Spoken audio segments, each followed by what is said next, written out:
আমার ভাই ও বোনদের সামনে আজকে আমি নিয়ে এসেছি ম্যাঙ্গো মিল্কশেক।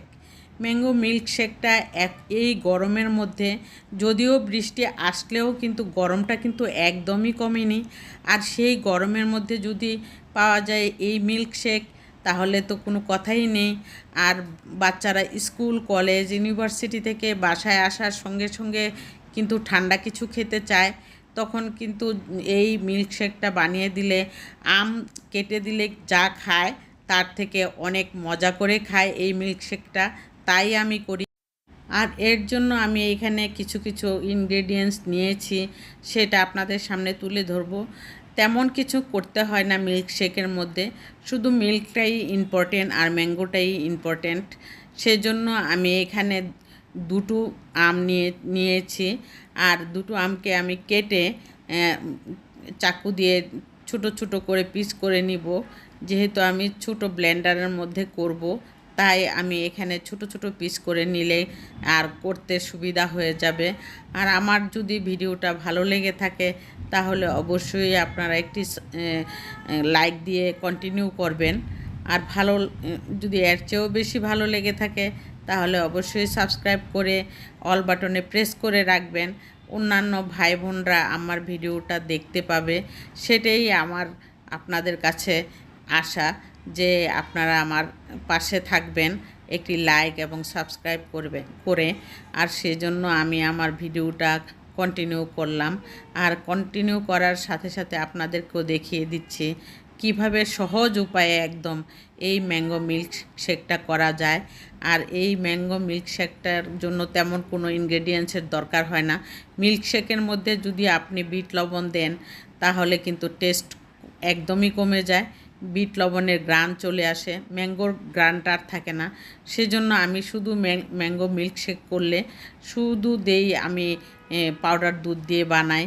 লিকুইড দুধ থাকলে লিকুইড দুধও দিতে পারেন, সাথে পাউডার মিল্কও দিতে হয়, তাহলেই টেস্ট এটা দ্বিগুণ বেড়ে যায়।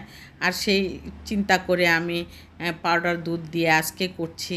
লিকুইড দুধ আমার বাসায় আছে, ডিপ ফ্রিজে রাখা আছে, কিন্তু আমার সময়ের বের করলে আবার অনেকটুকু সময় পার হয়ে যাবে। সেই জন্য আমি চিন্তা করেছি ঠান্ডা পানি দিয়ে আর ম্যাঙ্গোটা দিব, দেওয়ার পর আমি মিল্কটা দিব, দিয়ে আর প্রয়োজনে যারা ডায়াবেটিসের রুগী আছেন তাদের জন্য শুধু ম্যাঙ্গো দিয়েই আপনি বানিয়ে নিতে পারবেন। আর যারা একটু মিষ্টি খেতে চায় তারা একটু চিনি দিয়ে বানিয়ে নেবেন, তাহলে টেস্ট কিন্তু অনেক গুণে বেড়ে যায়। আর সেই চিন্তা করে আমি আজকে এই মিল্কশেকটা বানাচ্ছি আপনাদের সামনে তুলে ধরার জন্য। আর সেই মিল্কশেকটা যে কত যে মজা হয় সেটা আপনারা নিজেরা তৈরি করে যারা খেয়ে দেখেন তারা কিন্তু বুঝতে পারেন। অনেকে ম্যাঙ্গো এমনিতেই পাউডার দুধ লিকুইড দুধ ছাড়াই কিন্তু অনেকেই ম্যাঙ্গো শেক বানিয়ে খান, ম্যাঙ্গো জুস বানিয়ে খান। কিন্তু ম্যাঙ্গোর সাথে যদি লিকুইড দুধ বা পাউডার মিল্ক দেওয়া যায় তাহলে এটার টেস্ট যে কত গুণে বেড়ে যায়, যারা খেয়েছে এবং যারা জানেন তারাই বুঝতে পারবেন। আর যারা খান নাই তারাও ট্রাই করে দেখবেন, এটাই আমার অনুরোধ রইল। আর আমি আজকে দেখাচ্ছি আপনাদের সামনে যে মিল্কশেকটা বানাতে তেমন কোনো ইনগ্রেডিয়েন্টস লাগে না, শুধু পাউডার মিল্ক আর চিনি আর ম্যাঙ্গো, এই তিনটা আইটেমই লাগে। আর এর জন্য পরিমাণ মতো দিতে হয়, এটুকুই, দুইটা আমের জন্য 1 কাপ মিল্ক দিতে হয়।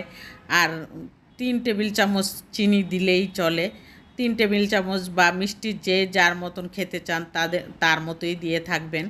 আর আমি প্রথমে ডায়াবেটিসের রুগীদের জন্য মিল্কশেক বানাতে হলে তখন আমি চিনি ছাড়াই বানিয়ে থাকি।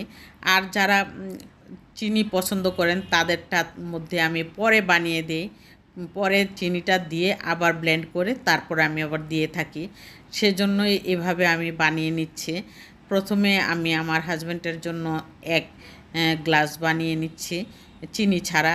আর তারপরে 2 গ্লাস বানাবো আমি চিনি একদমই অল্প চিনি দিয়ে।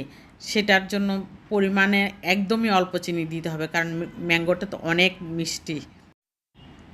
এখন আমি 1 গ্লাস ম্যাঙ্গো মিল্কশেক বানিয়েছি চিনি ছাড়া। আর এখানে 2 গ্লাসের মতো হবে, মোট 3 গ্লাস বানিয়েছি 2টা আম দিয়ে। আর সেই আমটুকু কিন্তু একদমই সলিড আম। আর এর জন্য আমি কিন্তু হাফ কাপ পানিও দিয়েছি।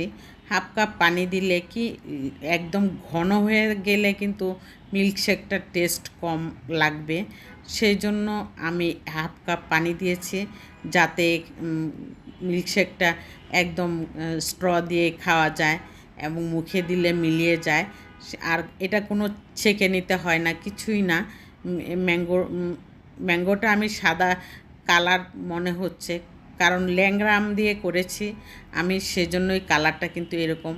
আমগুলি বেশ মজার ছিল, কিন্তু অনেক বড় বড় ছিল, সেজন্য আমি এই আম দিয়েই বানিয়েছি। ভাবলাম যে ল্যাংড়া আমের টেস্ট আর হিমসাগর আমের টেস্ট কিন্তু অনেক ভালো, এই দুটো আম দিয়েই কিন্তু এই মিল্কশেকটা মজা হয়।